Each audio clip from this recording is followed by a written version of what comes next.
సంక్రాంతి. క్రాంతి అంటే జ్ఞాన ప్రకాశం. జ్ఞాన ప్రకాశం అంటే ఇంగ్లీష్లో ఎన్లైటన్మెంట్ అంటారు. సం అంటే కూడుకుని ఉన్న అని అర్థం.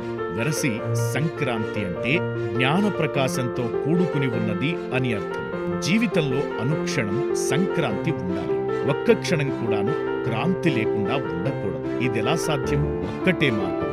దాని పేరు ఆనాపానసతి అభ్యాసం.